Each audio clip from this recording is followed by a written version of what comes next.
नमस्कार दोस्तों, स्वागत है आप सभी का आपके अपने चैनल प्रदीप स्टडी पॉइंट में। चलिए आज हम लोग डिस्कस करते हैं SN1 रिएक्शन। ठीक है, तो एल्केन पार्ट थर्ड में हम लोगों ने डिस्कस कर लिया था SN2 रिएक्शन। SN2 रिएक्शन के बारे में हमने डिस्कस कर लिया था, उसकी स्टीरियोकेमिस्ट्री देख ली थी। आज हम लोग SN1 रिएक्शन देखेंगे और इसकी स्टीरियोकेमिस्ट्री देखेंगे। ये बहुत ही इंपॉर्टेंट टॉपिक है, ये एनसीईआरटी का ही सिलेबस से है। ये 12 के लिए और बीएससी प्रीवियस ईयर के स्टूडेंट के लिए बहुत इंपॉर्टेंट टॉपिक होने वाला है, जो हर हाल में है। क्या है कि मैक्सिमम केसेस है कि मान के चलिए इसका 70 to 80% चांस है कि ये जो SN1 रिएक्शन की स्टीरियोकेमिस्ट्री है वो एग्जाम्स में पूछी जाएगी। ठीक है, तो हम लोग अगर इस SN1 रिएक्शन की बात करें तो this is also called unimolecular substitution reaction. Unimolecular मतलब the rate of reaction depends upon only one substrate, only one reagent. किसी एक रीजेंट के कंसंट्रेशन पे डिपेंड करती है रेट ऑफ रिएक्शन। तो ये होता है SN1 रिएक्शन।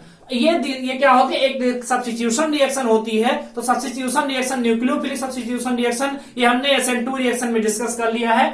और हम लोगों ने उसको बताया था कि वो बाइमॉलिक्यूलर होती है, क्योंकि उसपे जो उसका जो रेट ऑफ रिएक्शन होता है depends upon both of the reactant. लेकिन अगर इसकी बात करें SN1 रिएक्शन की, in this reaction the rate of reaction only depends upon the concentration of only one reactant. किसी एक रिएक्टेंट पे डिपेंड करती है, that is alkyl highlight. That is it depends upon the concentration of alkyl highlight, not on the nucleophile. Nucleophile के concentration पे depend नहीं करता है, ये केवल और केवल डिपेंड करता है कि एल्किल हाइलाइट का कंसंट्रेशन क्या होगा। ठीक है, तो अगर हम इसके फर्स्ट पॉइंट की बात करें तो फर्स्ट पॉइंट की बात करें तो हमने पहले ही बता दिया, it follows first order kinetic. First order kinetic that is rate of reaction is directly proportional to concentration of alkyl halide. मतलब क्या कि एल्किल हाइलाइट के कंसंट्रेशन पे रेट ऑफ रिएक्शन डिपेंड करता है। सेकेंड स्टेप की बात करें तो सेकेंड स्टेप में बताएगा इट इज 2 स्टेप प्रोसेस। ये जो मैकेनिज्म होती है वो 2 स्टेप की होती है। फर्स्ट स्टेप में क्या होता है, फॉर्मेशन ऑफ कार्बोकेटायन,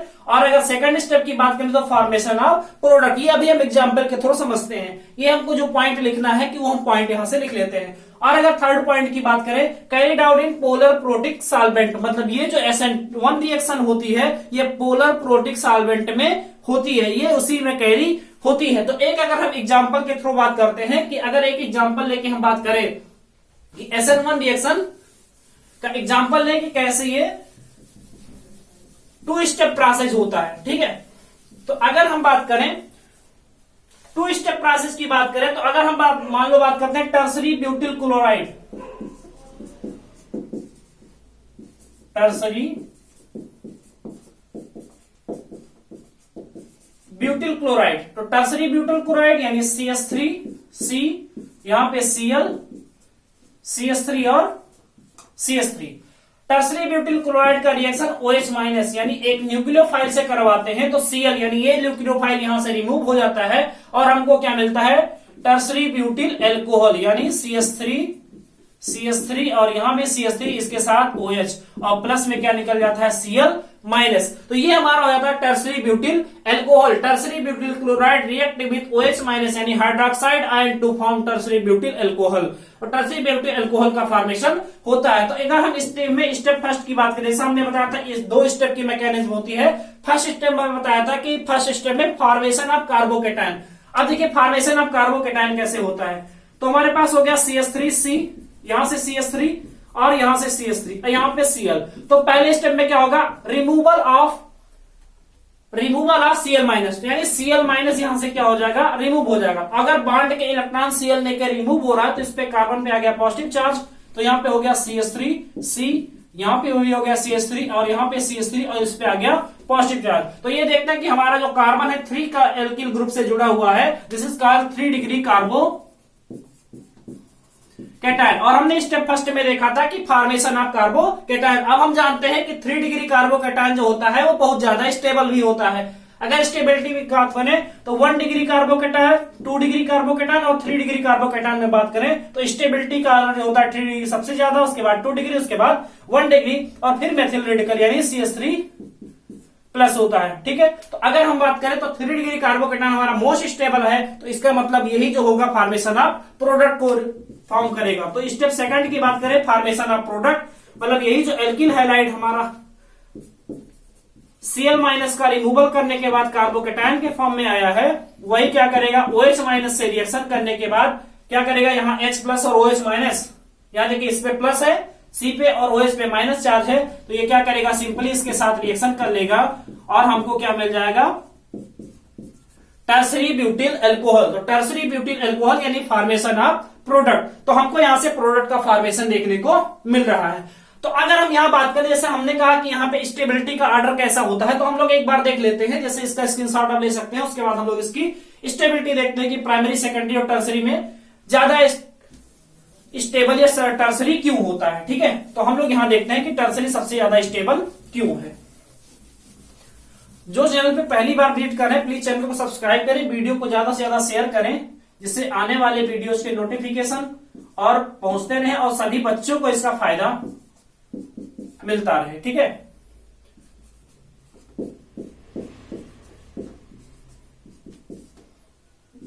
देखिए अगर हमारे पास मान लीजिए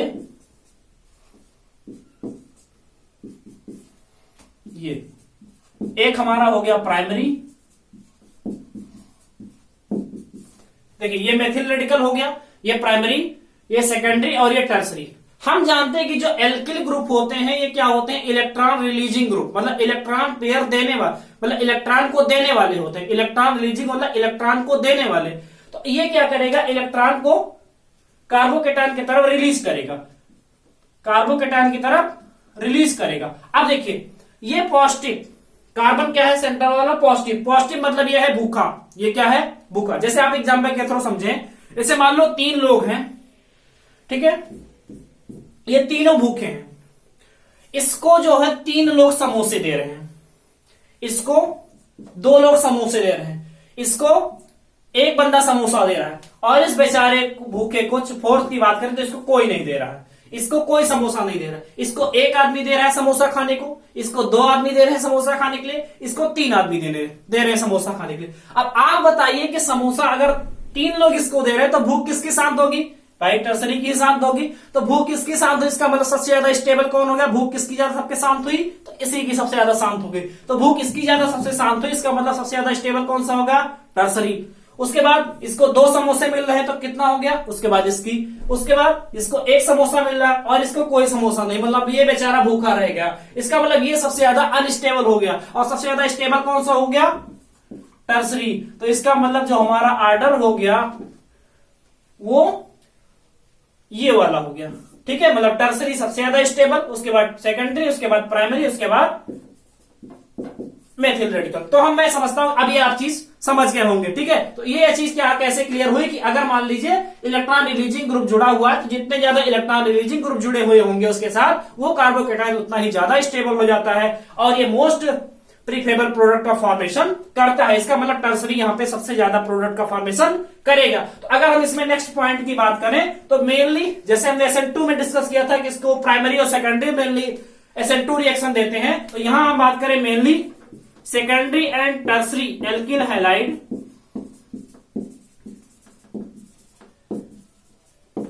प्रीफर्स SN1 रिएक्शन। ठीक है, क्यों, क्योंकि ये जो ज्यादा स्टेबल कार्बोकेटायन का फॉर्मेशन यानी सेकेंडरी और टर्सरी, यानी सबसे ज्यादा तो टर्सरी उसके बाद सेकेंडरी, तो ये दोनों जो होते हैं ज्यादा स्टेबल होते हैं। इस वजह से सेकेंडरी और टर्सरी एल्किल हैलाइड जो होते हैं SN1 मैकेनिज्म को प्रीफर करते हैं in comparison to SN2। SN2 को प्रीफर नहीं करते हैं, वो SN1 को प्रीफर करते हैं। तो ये दोनों किसको प्रीफर करते हैं, SN1 को, और ये दोनों किसको प्रीफर करते हैं, SN2 को प्रीफर करते हैं। ठीक है, तो अब हमारी ये चीज हो गई कि ये कैसे किस प्रेफरेंस ऑर्डर क्या होता है, कौन ज्यादा प्रेफर करता है। तो सबसे ज्यादा टर्सरी, उसके बाद सेकेंडरी, फिर प्राइमरी, फिर मेथिल रेडिकल। ठीक है, तो ये हमारे पॉइंट हो गए कि कौन सा इसका स्टेबिलिटी का ऑर्डर क्या होता है और कौन ज्यादा प्रेफर करता है। यही हम बात करें एलाइलिक और बेंजाइलिक, एलाइलिक और बेंजाइलिक की बात करें तो एलाइलिक और बेंजाइलिक भी जो होते हैं halide, these are also high reactive, ये भी हाई क्या होते हैं, रिएक्टिव टुवर्ड SN1 मैकेनिज्म। तो आप पॉइंट में लिख सकते हैं allylic and benzylic alkyl halide also are very reactive towards SN1 reaction, मतलब वो भी SN1 रिएक्शन को फॉलो करते हैं। जैसे हम बात करें CH2 डबल बॉन्ड CH और यहां पे CH2 और Cl। अगर ये बेंजाइलिक की बात करें, बेंजाइलिक की बात करें, मान लो यहां पे CH2 Cl, तो अगर यहां से रिमूव हो रहा है तो पहले स्टेप में कार्बोकेटायन का फॉर्मेशन मतलब CH2 डबल बॉन्ड CH और यहाँ पे CH2 प्लस। अब ये क्या होता है, ये रेजोनेंस स्टेबलाइज होता है, ये बॉन्ड यहां मूवमेंट करता है, इसका चार्ज बैलेंस और इसमें पॉजिटिव चार्ज, तो ये रेजोनेंस स्टेबलाइज होता है CH2 plus CH double bond CH2। अगर ये बेंजाइलिक के केस में बात करें तो ये भी क्या होता है, Cl माइनस का रिमूवल करता है और यहां पे क्या बनाता है CH2 plus CH2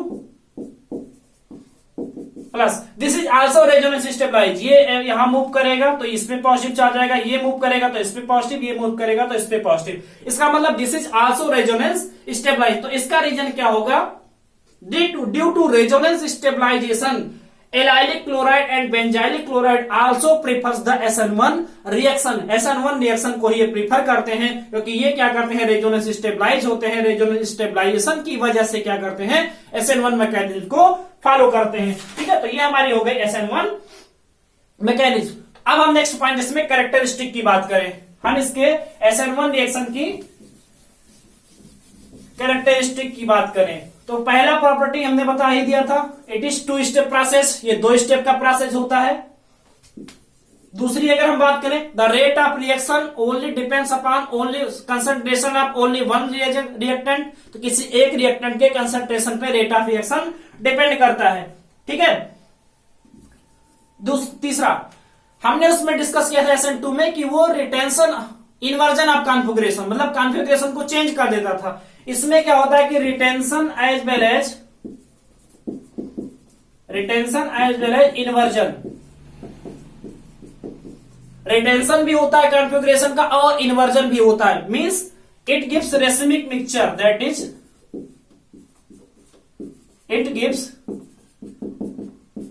racemic mixture, that is racemic mixture इसमें हमको मिलता है। क्यों मिलता है वो चीज अभी हम स्टीरियोकेमिस्ट्री में डिस्कस करते हैं। ठीक है, और 2 रेसिमिक मिक्सचर को हम क्या बोलते हैं, enantiomer. These are enantiomer of each other, enantiomer. तो अब वो चीज हम लोग स्टीरियो केमिस्ट्री में डिस्कस करेंगे। तो ये 4 पॉइंट आप लिख लीजिएगा। पहला point is 2 step process, second में लिख दिया क्या, the rate of reaction depends upon the concentration of only one reactant. तीसरा लिख दिया, it gives retention as well as inversion of configuration, that is be obtained racemic mixture. तीसरा, in SN1 reaction be obtain enantiomers, हमको इसमें क्या मिलते हैं, enantiomers मिलते हैं। ठीक है, तो इनेंशियोमर्स मिलते हैं। उसके बाद हम लोग देखते हैं इसकी स्टीरियो केमिस्ट्री, ये सबसे ज्यादा इंपॉर्टेंट है। ये क्या है, SN1 रिएक्शन की स्टीरियो केमिस्ट्री सबसे ज्यादा इंपॉर्टेंट है। ये पेपर में हर हाल में पूछी जानी है, तो पूछी जानी है तो हम लोग इसको थोड़ा सा अच्छे से डिस्कस करते हैं। तो अब हम बात करते हैं, अगर ऑप्टिकली एक्टिव एल्किल हैलाइड की बात करते हैं तो हमारे पास अगर एक ऑप्टिकली एक्टिव एल्किल हैलाइड है तो वो उसमें क्या होता है, inversion of configuration as well as retention of configuration कैसे होता है। तो ऑप्टिकली एक्टिव आप लोग जानते हैं, जो non super imposable mirror image बनाते हैं ऐसे कंपाउंड क्या होते हैं, ऑप्टिकली एक्टिव होते हैं। तो अगर हम एक एल्किल हैलाइड की बात करें, जैसे मान लो इसके साथ R1 लगा है, R1 इसके साथ R2 R3 और यहां पे Cl लगा हुआ, ये क्या है, टेट्राहेड्रल। तो प्राइमरी स्टेप में क्या होता है, टेट्राहेड्रल जो होता है ये क्या होगा, Cl माइनस का रिमूवल करेगा। तो Cl माइनस का रिमूवल करके कार्बोकेटायन बनाता है। तो इसका मतलब R1 R2 और R3, ये क्या, carbocation. This is trigonal planar. अब ये ट्राइगोनल प्लेनर हो गया। ट्राइगोनल प्लेनर होने का मतलब क्या हुआ, अब इस पे प्लेन में होगा। प्लेन में होने का मतलब अब इस पे बैक साइड फ्रंट साइड चाहे जिधर से जो हमारा न्यूक्लियोफाइल है वो अटैक कर सकता है।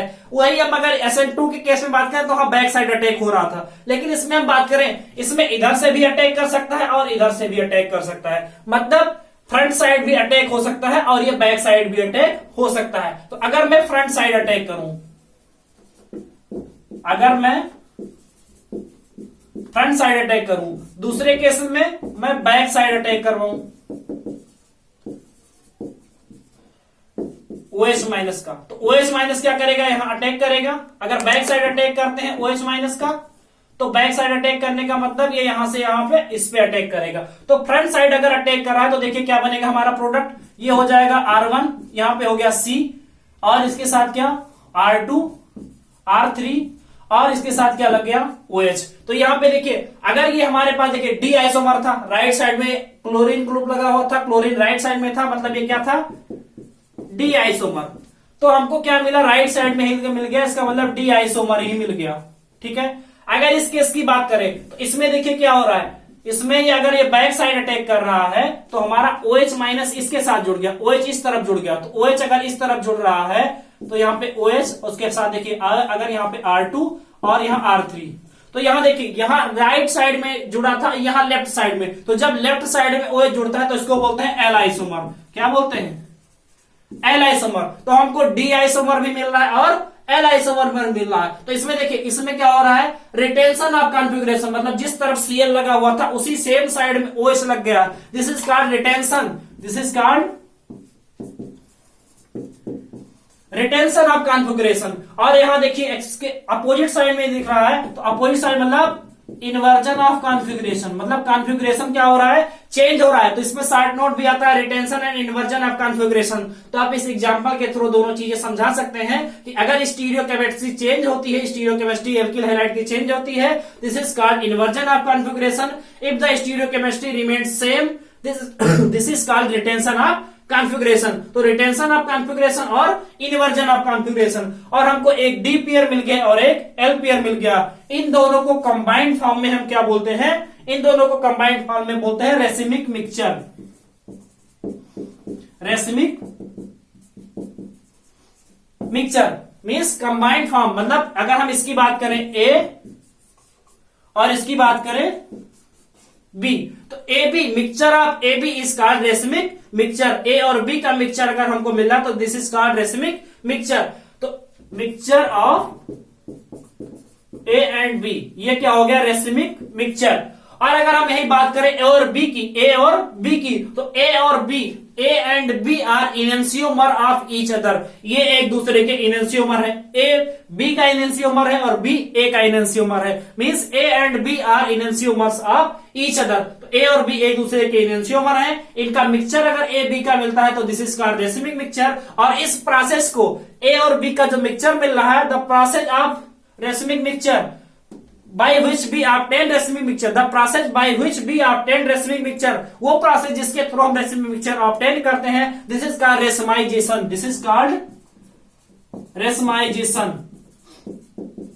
The process by which we obtain racemic mixture, वो प्रोसेस जिसके थ्रू हम racemic mixture obtain करते हैं, this is called रेसिमाइजेशन। तो इस प्रोसेस को हम लोग क्या बोलते हैं, रेसिमाइजेशन। तो इसमें हमने डिस्कस की कि टेट्राहेड्रल पहले ट्राइगोनल पिलर में चेंज होता है, उसके बाद इसमें फ्रंट साइड अटैक और बैक साइड अटैक दोनों पॉसिबल होता है क्योंकि ये प्लेनर होता है। तो अगर फ्रंट साइड अटैक हो रहा है तो हमको क्या मिलता है, रिटेंशन ऑफ कॉन्फ़िगरेशन, मतलब जिस साइड में Cl उसी साइड में OH लग जा रहा है। अगर ये बात करें इन्वर्जन ऑफ कॉन्फ़िगरेशन की, मतलब बैक साइड अटैक होता है तो हमको D का L मिल जाता है। इसका मतलब ये एक D आइसोमर मिलता है, दूसरा L आइसोमर मिलता है। और D और L आइसोमर एक दूसरे के इनेंशियोमर होते हैं, मतलब A and B are enantiomer of each other.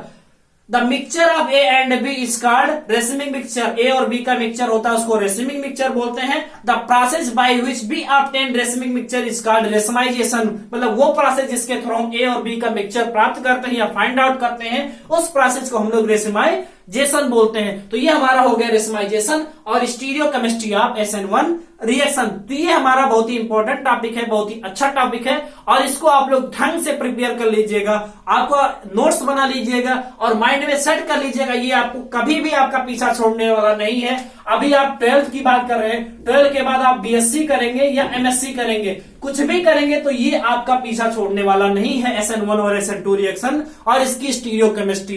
Stereochemistry तो बाद में आपको सारे कंपाउंड की पढ़नी है, सारे रिएक्शन की लगभग पढ़नी है, लेकिन यहाँ पे स्टीरियोकेमिस्ट्री आप बेसिक पढ़ेंगे तभी आपको आगे समझ में आएगा। तो ये स्टीरियोकेमिस्ट्री बहुत ही जरूरी है और पेपर में भी बार बार पूछी जाती है stereochemistry of SN1 reaction and SN2 reaction. तो ये दोनों टॉपिक आप अच्छे से क्लियर कर लीजिएगा और हम मिलते हैं नेक्स्ट वीडियो की इसकी एलिमिनेशन रिएक्शन जो होती है हेलो एल्केन्स की, उसके साथ। तब तक के लिए जय।